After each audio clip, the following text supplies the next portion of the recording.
Hi, it's Madam Eileen. How comes that face paint practice? Tired hands, right? Well, you're doing good. If your hand is feeling tired, that means you've been practicing and you're getting good. You can take a day off of face painting during the week and just pick it up tomorrow. But if you're ready for more, here's more. This is the fun tiger stripe. It's related to the zebra stripe.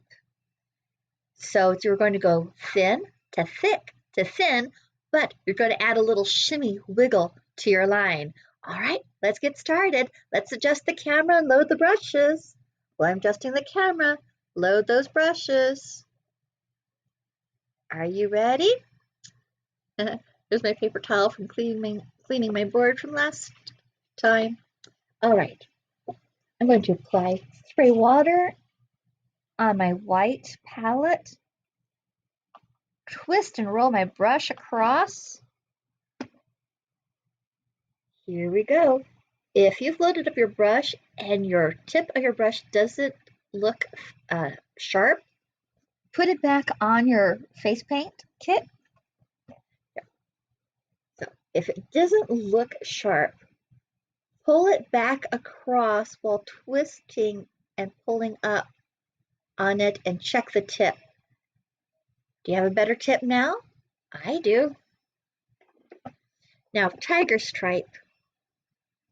Tiger stripe is related to the thin to thick to thin line.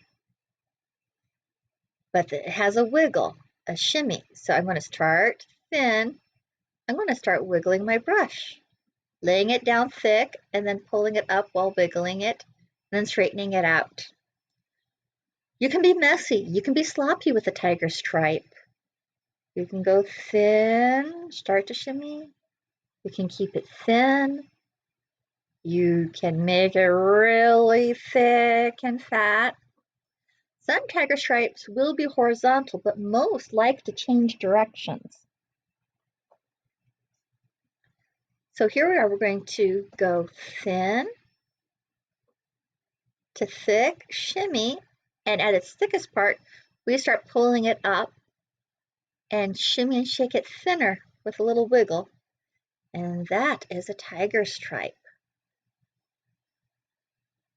Thin to thick to thin, but with a wiggle. If it looks too sharp, you can always fill it in with a little bit like that. That's okay. They're called touch-ups. Now, tiger stripes also have this U shape that goes around the end, and this is usually for the only on the cheeks or once in a while. So you come up right here where the first tiger stripe is just starting to re-narrow. That's where you put your narrow, thin line, start wiggling, wiggle, curve around, wiggle, shimmy, shimmy, shimmy, shimmy. It's more of a shimmy than an outright wiggle, because you want to show that the line is not straight, not planned. So you can just jerk it around as long as you have that thin beginning. And going around, you can go thin again, and you can go thick and thin. You can alternate, and that gives you more realistic look on your tiger stripe. Also, when a tiger, oh, I just loaded up a whole bunch of paint and look, my tip's gone. So I'm going to put my brush back in the paint, pull and twist as I lift and get my tip pointy again. I'm going to start further down. So we're going to do a thin to thick to thin line. But I'm going to touch and wiggle and pull little dots of different sizes. Tiger stripes don't always come down neat. They kind of come down messy and broken, or they end messy and broken.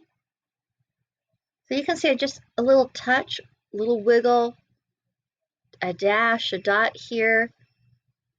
Some are thick, some thin. What makes something look a tiger stripe is that thin ending or a thin beginning.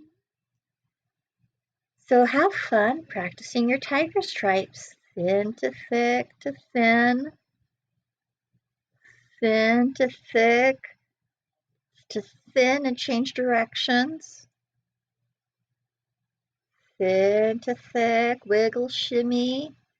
And notice I'm dancing my brush, not pressing the brush down and shimmying and wiggling, but I'm starting on my tip, but I lay down on the side of my brush to make that extra wide. And then I stand it back up. And the more you do this, the more you'll have an electric flow. You could actually get a picture of a tiger and put the picture of the tiger underneath your board.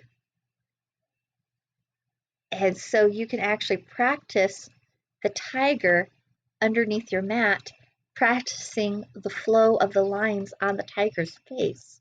And that's one reason why I love these clear cutting mats from the dollar store. It gives me a lot of flexibility and learning tools for learning how to control and master my brush. Now, one way to make tiger stripes exciting and interesting is you get a contrasting color. If I was doing black stripes, I would use white. And since I used white, I'm going to use black. It doesn't matter on the size of the brush. I'm picking up brush size 0. And I'm just going to do some dots. Or you can do a shimmy dash inside it. You can do dots of different sizes. But this kind of helps break up that solid color. Those stripes can be very powerful and overwhelming on a face. But if you put dots or splashes of color inside the stripes, it actually lends a type of interest. In fact, there's the black inside the tiger stripe, and now here's black paralleling. Not all, but just little dashes of black. But you can see how that's created interest. The lines create a different feel. The dots are fun and whimsical and random. Just flash it here. Don't overthink your dots. Just splash them down. So that's the tiger stripes. Remember, just keep practicing to 20 minutes. You don't want to overwork those cute little hands. Make sure you paint them, and if you are on the job, you want to sanitize your hands between each child. Well, happy painting!